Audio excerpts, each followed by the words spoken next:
ప్రశాంత్ కిషోర్ ఒక స్పెషల్ ఫ్లైట్లో గన్నవరం దిగి అక్కడ చంద్రబాబు నాయుడు గారిని కలిశారు. ఆ ఫ్లైట్ ఎవరిది అంటే బీజేపీ నాయకులది అన్నట్టుగా వైసీపీ వాళ్ళు బయటికి వార్తను లీక్ చేశారు. ఇది ఎంతవరకు నిజం? అసలు ప్రశాంత్ కిషోర్ చంద్రబాబు నాయుడు గారిని ఎందుకు కలిశారు, ఏంటి వెనక ఏం జరుగుతోంది, ఈ అంశానికి సంబంధించి మనతో మాట్లాడడానికి ఈరోజు మనతో పాటు ఉన్నారు senior journalist, senior political analyst C S Rao garu ఉన్నారు. వారితో మాట్లాడదాం. నమస్తే అండి. నమస్తే సౌజన్య. అసలు ప్రశాంత్ కిషోర్ గారు స్పెషల్ ఫ్లైట్లో వెళ్ళి, అది కూడా బీజేపీ వాళ్ళ ఫ్లైట్ తీసుకుని వెళ్ళి చంద్రబాబు నాయుడు గారిని ఎందుకు కలవాల్సి వచ్చింది గన్నవరంలో? సో ఫ్లైట్లకి బీజేపీ వాళ్ళ ఫ్లైటు, కాంగ్రెస్ ఫ్లైటు, లేకపోతే తెలుగుదేశం ఫ్లైటు, లేకపోతే జనసేన ఫ్లైట్ ఇలా ఉండవు. ఫ్లైట్లు ఎవరికైనా ఫ్లైట్ ఉన్నా కానీ అది అద్దెకి ఇస్తుంటారు, అది బిజినెస్. దానికి రాజకీయ రంగం పొలవటం అనేది వైఎస్ఆర్ కాంగ్రెస్ పార్టీకే చెల్లింది. వైఎస్ఆర్ కాంగ్రెస్ పార్టీకి సంబంధించినటువంటి సోషల్ మీడియాలో ఇది ప్రచారం జరుగుతుంది. ప్రశాంత్ కిషోర్ వచ్చినటువంటి ఫ్లైట్ అనేది అది బీజేపీకి సంబంధించినటువంటి ఒక నాయకుడిది.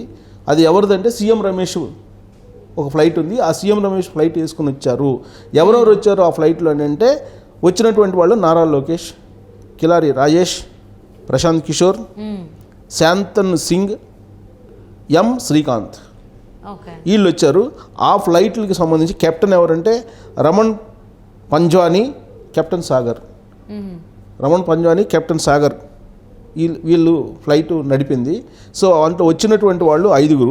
వాళ్ళలో లోకేష్, ప్రశాంత్ కిషోర్, కిలార్ రాజేష్, శాంతన్ సింగ్, ఎం శ్రీకాంత్. వీళ్ళు లోకేష్ టీం అని చెప్పి అనుకుంటున్నారు. ప్రశాంత్ కిషోర్ కాకుండా మిగతా వాళ్ళు రాజేష్ కానీ, లేదంటే మిగిలినటువంటి శాంతన్ సింగ్ కానీ, ఎం శ్రీకాంత్ కానీ.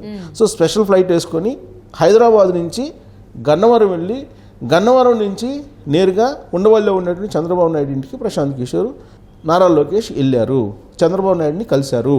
చంద్రబాబు నాయుడుతో దాదాపుగా 3.5 గంటల పాటు భేటీ అయ్యారు అని చెప్పి తెలుస్తుంది. సో ఈ భేటీకి సంబంధించి ఒక్కొక్కరు ఒక్కొక్క రకంగా తీసుకుంటూ ఉంటే వైఎస్ఆర్ కాంగ్రెస్ పార్టీ మరొక రకంగా తీసుకుంటుంది. ఎలా తీసుకుంటుంది? అసలు రాబోయేటువంటి రోజుల్లో తెలుగుదేశం పార్టీ, జనసేన ఈ రెండు అసలు కలిసి ఉండేటువంటి అవకాశం ఉందా అనేటువంటి ఒక క్వశ్చన్. పైగా బీజేపీని కూడా కలుపుకోవాలనేటువంటి ప్రయత్నం చేస్తున్నారు.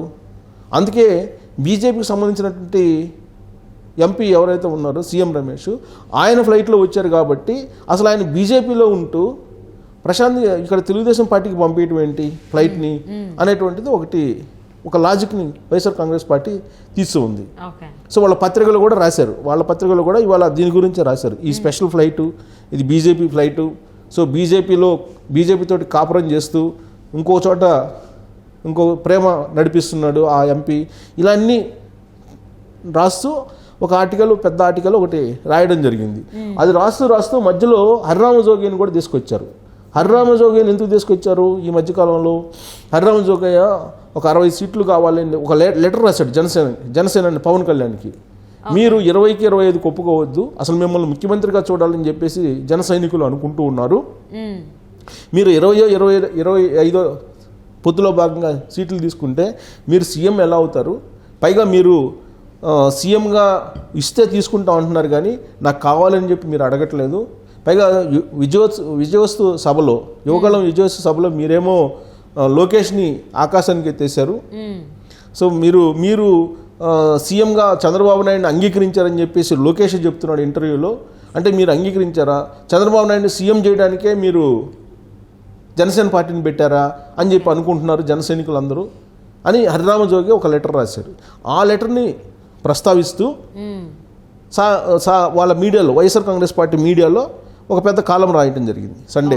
సండే కాలం, ఒక సండే కాలం రాశారు. సండే కాలం రాసి వీళ్ళిద్దరి మధ్య అసలు పొత్తు ఏంటి, పొత్తు పెట్టుకుంటే సీఎం షేరింగ్ కూడా పెట్టుకోవాలి కదా అనే యాంగిల్లో వాళ్ళు దాన్ని రంగరించి మొత్తం రాసి, సో రాబోయేటువంటి రోజుల్లో అసలు వీళ్ళు ఏం చేయదలుచుకున్నారు, వైఎస్ఆర్ కాంగ్రెస్ పార్టీని ఎదుర్కోవడానికి జనసేన, తెలుగుదేశం పార్టీ బలం చాలనందువల్లనే బీజేపీతో కూడా కలవాలనుకుంటున్నారా, లేదు అసలు బీజేపీ కాకుండా మళ్ళీ కాంగ్రెస్ పార్టీతో కలవడానికి తెర వెనుక ఉన్న పావులు గదుపుతున్నారా అనేటువంటి యాంగిల్ రాస్తూ ఇండియా కూటమిలో భాగస్వామ్యం కావడానికి ప్రశాంత్ కిషోర్ని అప్రోచ్ అయ్యారు. అందుకే ప్రశాంత్ కిషోర్ వచ్చారు అని చెప్పి రాస్తూ బీజేపీకి సంబంధించినటువంటి లీడరు ఫ్లైట్లో వచ్చి ఇండియా కూటమిలో తెలుగుదేశం పార్టీని అటాచ్ చేయడానికి వచ్చారు. సో ఒకవైపు బీజేపీతో ఇంకొక వైపు కాంగ్రెస్తో పార్టీ కలిసి వెళ్ళాలని కన్నుగొడుతున్నారు. దాంట్లో మరొక యాంగిల్ని కూడా తీశారు. సో ఇలా ఒక ప్రత్యేకమైనటువంటి కాలంని వైఎస్ఆర్ కాంగ్రెస్ పార్టీ పత్రికలో రాయడం జరిగింది. అది ఈ ఫ్లైట్ని రాజకీయ కోణంలో చూపడం ఒక ఎత్తు అయితే, మరోవైపు ఈ పొత్తులకు సంబంధించి విచ్ఛిన్నం కాబోతుంది, ఈ పొత్తు నిలబడేటువంటి పొత్తు కాదు అనేటువంటి యాంగిల్లో దాన్ని ప్రొజెక్ట్ చేశారు. ఎందుకు నిలబడేటువంటి అవకాశం లేదని అంటే, కాంగ్రెస్ పార్టీతోటి లేదా ఇండియా కూటమితోటి టచ్లో ఉండటానికే చంద్రబాబు నాయుడిని అటువైపు మలపడానికే ప్రశాంత్ కిషోర్ వచ్చారు అనేది రాస్తూ, ఒకవేళ అదే జరిగితే కనుక పవన్ కళ్యాణ్ ఇప్పుడు తెలుగుదేశం పార్టీతో ఉంటారా లేదంటే బీజేపీతో ఉంటారా అనేటువంటి ఒక లాజిక్ పాయింట్ని తీశారు. సో ఇప్పుడు ఆల్రెడీ జనసేన తెలుగుదేశం పార్టీతో ఉన్నారు, పొత్తు ప్రకటించారు. ఇంకొక వైపు బీజేపీతో కూడా పొత్తులో ఉన్నారు తెలంగాణలో. సో ఇప్పుడు ఏపీలో బీజేపీ కలిసి వస్తుంది అనేటువంటి యాంగిల్లో ఆలోచిస్తున్నాడు పవన్ కళ్యాణ్. కానీ ఇప్పుడు ప్రశాంత్ కిషోర్ ఆలోచన ప్రకారం ప్రశాంత్ కిషోర్ ఇండియా కూటమిలో కనుక తెలుగుదేశం పార్టీని లాగేటువంటి ప్రయత్నంలో ఇప్పుడు పవన్ కళ్యాణ్ అసలు అక్కడే ఉంటారా తెలుగుదేశం పార్టీతోటి, లేదా డిటాచ్ అవుతారా అనేటువంటి యాంగిల్లో పలు అనుమానాలను వ్యక్తం చేశారు. అందుకే హరిరామజోగి లాంటి వాళ్ళు లెటర్ రాసి కనీసం 60 స్థానాలు లేకుండా తెలుగుదేశం పార్టీతో పొత్తు వద్దు అనేటువంటి డిమాండ్ చేస్తున్నారు. సో జన సైనికులు కూడా అదే ఆలోచనతో ఉన్నారు, సైనికులు కూడా అదే కోరుకుంటున్నారు. కాబట్టి రాబోయేటువంటి రోజుల్లో ఈ పొత్తు నిలబడదు.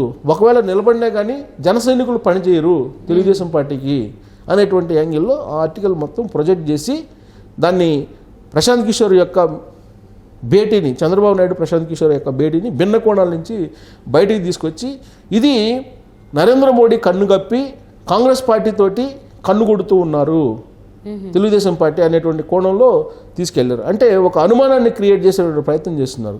రాబోయేటువంటి రోజుల్లో ఒకవేళ బీజేపీ జనసేన తెలుగుదేశం పార్టీ కలిసి వెళ్తాయేమో అనేటువంటి ఒక అనుమానంతో ఇలాంటి ఒక కోణాన్ని బయటికి తీసి నరేంద్ర మోడీ కన్ను కప్పి కాంగ్రెస్ పార్టీతో కలిసి వెళ్ళడానికి ఒక దూతగా ప్రశాంత్ కిషోర్ వచ్చారు.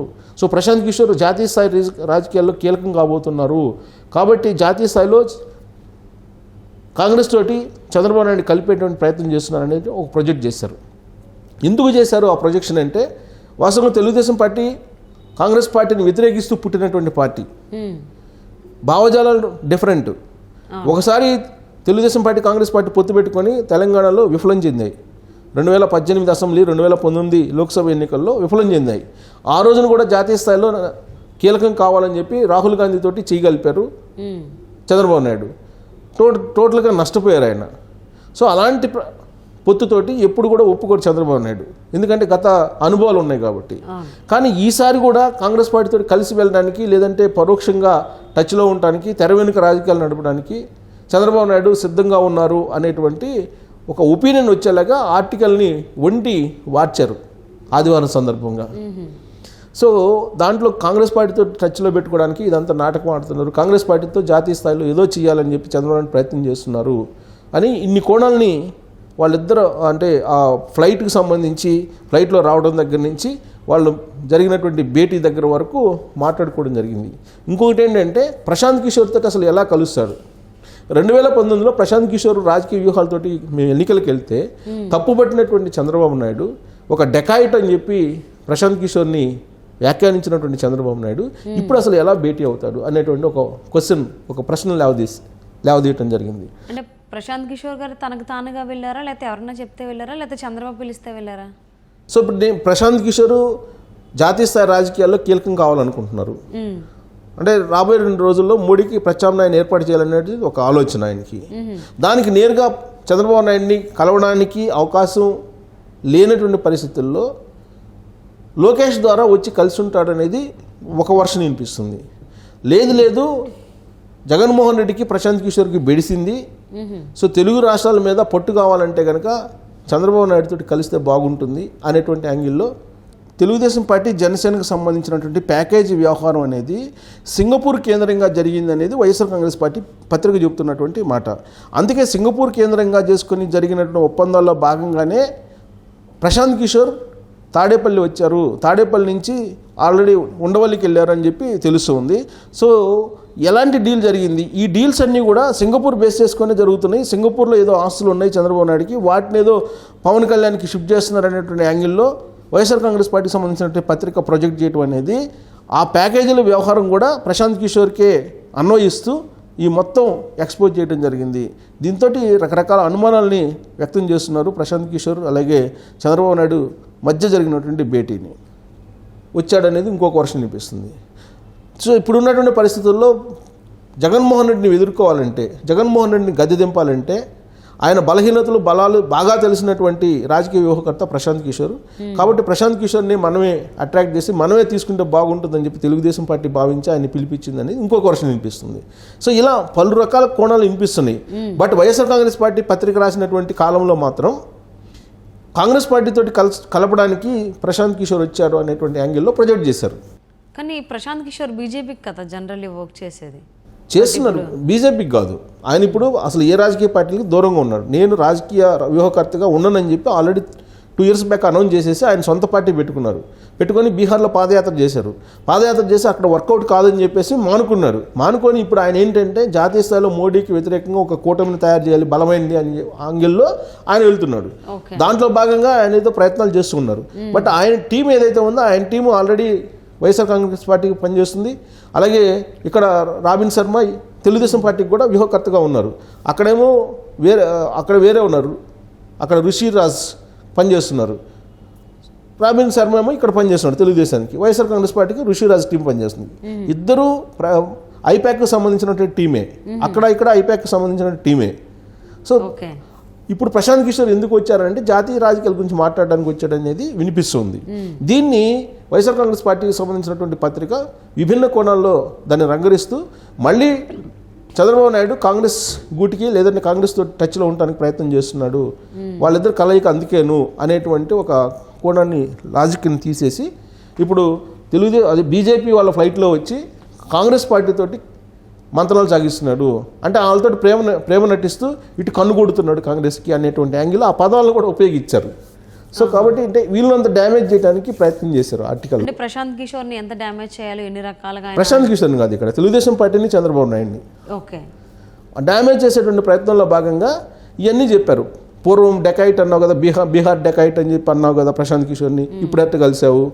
సో బీహార్ రాజకీయం ఇక్కడ చల్లదని చెప్పి అన్నావు కదా, ఇక్కడ అల్లకొల్లాలు సృష్టిస్తారు, కుల విభేదాలు ప్రాంతీయ విభేదాలు రెచ్చగొడతారు, అల్లకొల్లాలను చేస్తారు, ఇలాంటి వాళ్ళు ఉండకూడదని చెప్పావు కదా, అలాంటి వాడిని ఎందుకు నువ్వు భేటీ అయ్యావు అనే క్వశ్చన్ చేస్తూ ఆర్టికల్ ప్రొజెక్ట్ చేయడం జరిగింది. ఓకే, అంటే ప్రశాంత్ కిషోర్ స్పెషల్ ఫ్లైట్లో రావడమే కాకుండా దాంట్లో నారా లోకేష్ కూడా ఉండడం, ఇద్దరు కలిసి చంద్రబాబు నాయుడిని కలవడం, అసలు ఎందుకు ఈ మీటింగ్ జరిగేదని దానికి సంబంధించి చూస్తే పలు రకాల ఎవరికి కావాల్సిన కోణాన్ని వాళ్ళు తీసేసుకుంటున్నారు. పలు రకాల భిన్నాభిప్రాయాలు వినిపిస్తూ ఉన్నాయి. అసలు ఏంటనేది ఇంకెవరికేం తెలియదు. ఎవరికి కావాల్సిన కోణం వాళ్ళు తీసుకుంటుంటే వైఎస్ఆర్ కాంగ్రెస్ పార్టీకి సంబంధించిన పత్రిక మాత్రం ఏం కనిపించిందంటే బీజేపీ ఫ్లైట్లో వచ్చి అక్కడ బీజేపీతో ప్రేమాయణం సాగిస్తున్నటువంటి పరిస్థితుల్లో బీజేపీకి సంబంధించిన ఎంపీ ఫ్లైట్లో వచ్చి ఇక్కడ కాంగ్రెస్ పార్టీతో కలిసే దానికి లైజనింగ్ చేస్తున్నారు. అంటే ప్రేమేమో బీజేపీ తోటి, కనుగొట్టడమేమో కాంగ్రెస్ తోటి అన్నట్టుగా రాశారు.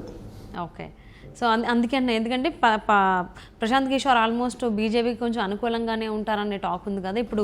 దాంతో అలా ఉంటూ పక్క కాంగ్రెస్కి అనుకూలంగా చంద్రబాబుని కలపడానికి ఈ కైండ్ ఆఫ్ మంత్రాలు ఏమన్నా ఈ మొన్న జరిగినటువంటి మీటింగ్లో జరిగింది అనేది ఒక డౌట్గా ఉంది.